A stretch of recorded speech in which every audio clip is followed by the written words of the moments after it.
Good day, creative geniuses. Welcome. Welcome to my Wednesday Wisdom Window. I'm Suzanne Grace, CEO of Grace Inspire Sanctuary, where we come together once a week to be inspired by a new thought about this thing called life, to take a breath together, have an affirmation, meditation. So grateful to be with you whenever and wherever you watch this from. Please let me know you're here. And also remember to pass it on.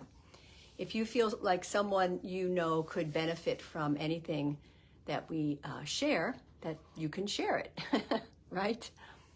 And I apologize for not being here last Wednesday. I think that was the first Wednesday I've missed in many years.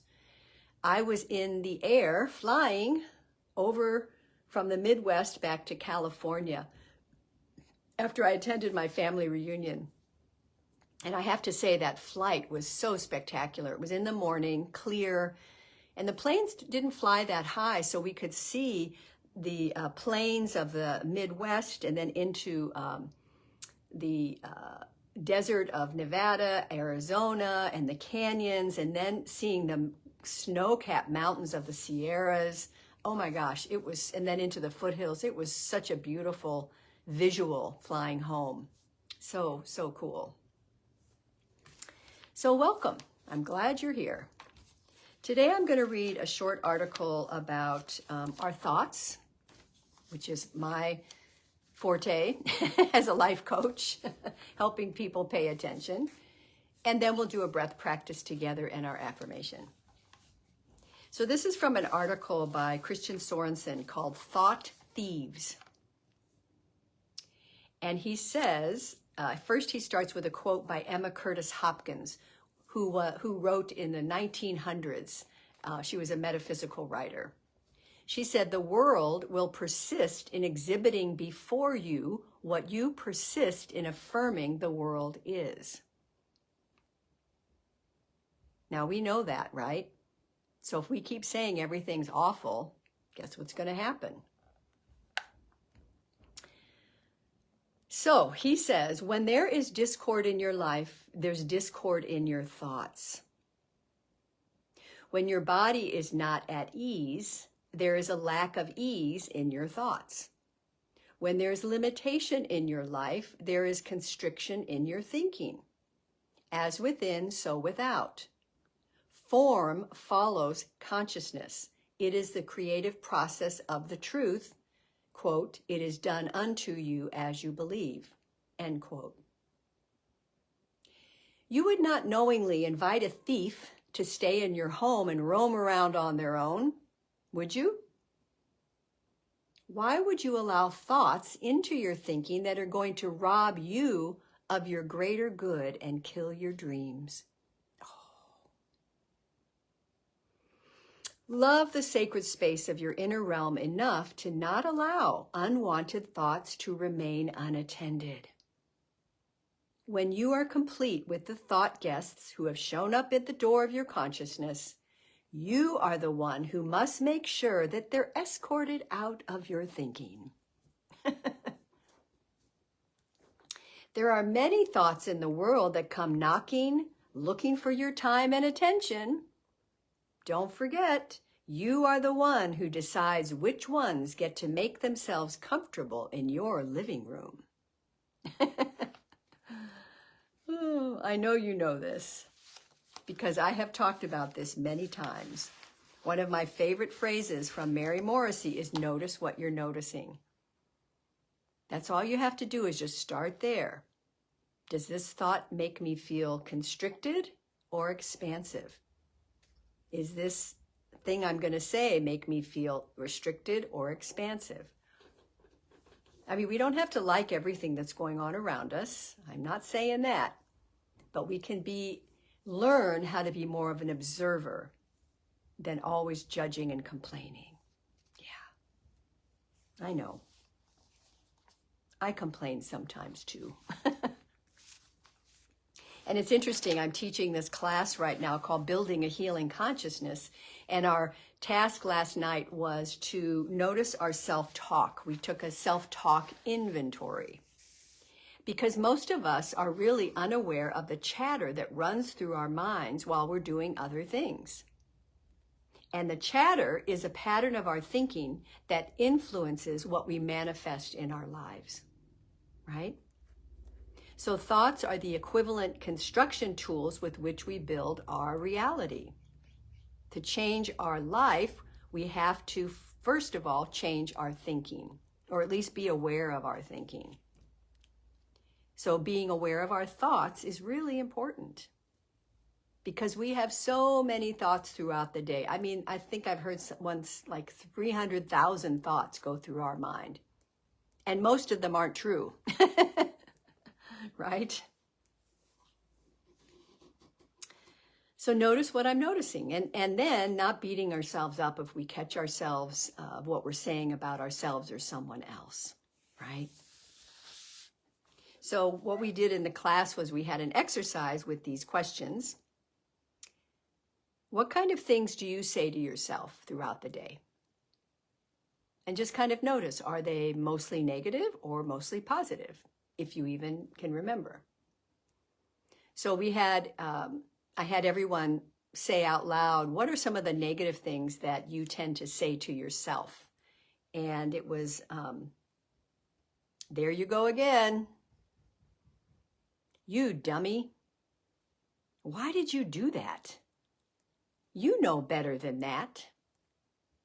Oh, you'll never get it done. Who are you to think you can do that?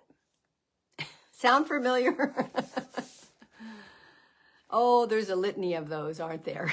Bless them. Oh, let's just bless them.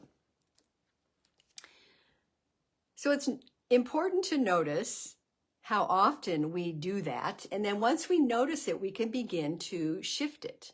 Just catch ourselves. Just like that thief in the house. Oh, no, I'm going to escort you out now. You don't want that thief in your house, because it's going to take away your deep nature, your good nature. And who wants to just be grumpy? You know, Abraham Hicks says, you can't be grumpy and grateful at the same time. It's absolutely impossible, because they're two different vibrations. So it's good to notice that, right? What are we saying to ourselves? So noticing, is our pattern of thinking supportive of what you want? So when you're planting a seed, I did really well today. I did better than I did yesterday. Good job. And one of the students said that they pat themselves on the back or pat themselves on the head. And be kind to yourself. Be gentle with yourself. Be gentle with yourself. It takes courage to be gentle. So last Sunday, I talked about that in my talk at my spiritual center. Gentleness as our superpower.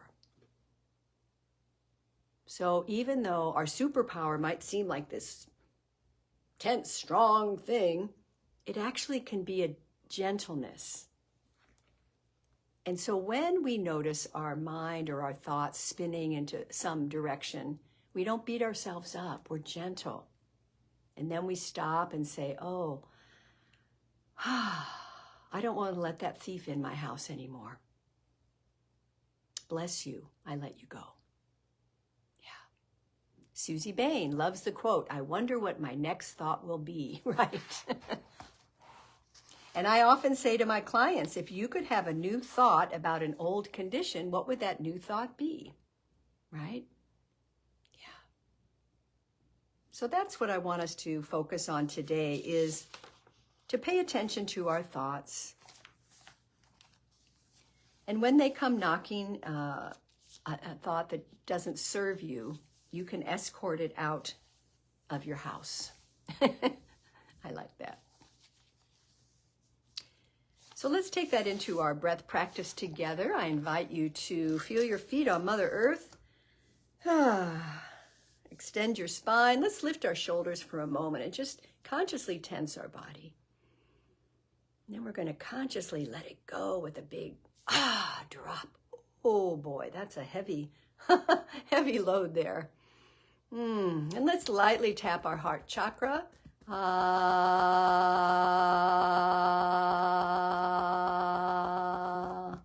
Lightly tap your third eye, your wisdom eye, in the middle of your forehead.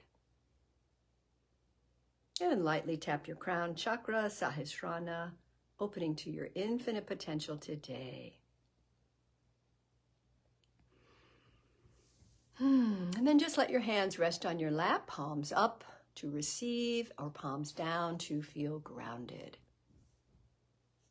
And we'll take our 3-part yogic breath. We're going to slowly breathe in from the belly through the diaphragm to the heart, holding the breath. And then we'll do a slow exhale through the mouth, called straw breath, as if you're blowing through a straw. So we'll do that 3 times. So let's begin. Inhale slowly from the belly, diaphragm, heart chakra, hold the breath, and slowly straw breath out.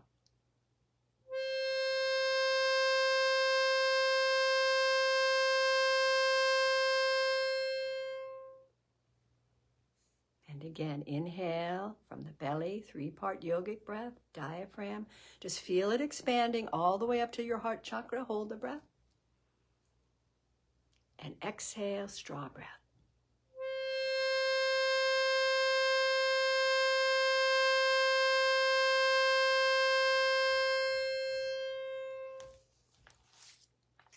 And one more conscious breath in from the belly, diaphragm, heart. And with a smile, exhale.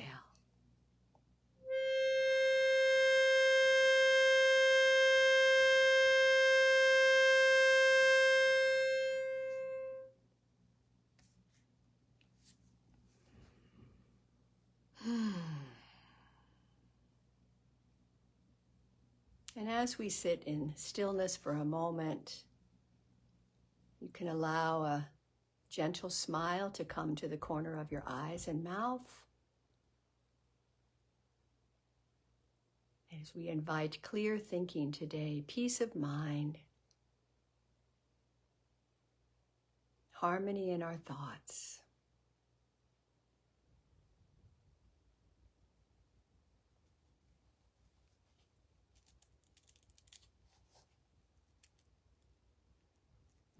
And our affirmation today is, I am willing to release any mental guests who do not belong in my house. I am willing to release any mental guests who do not belong in my house. I am willing to release any mental guests that do not belong in my house. And let's add to that, my mind is open and receptive. My mind is open and receptive. Yes, yes, yes. So take a deeper cleansing breath. As you open your eyes, let's rub our hands together. So grateful, grateful, grateful.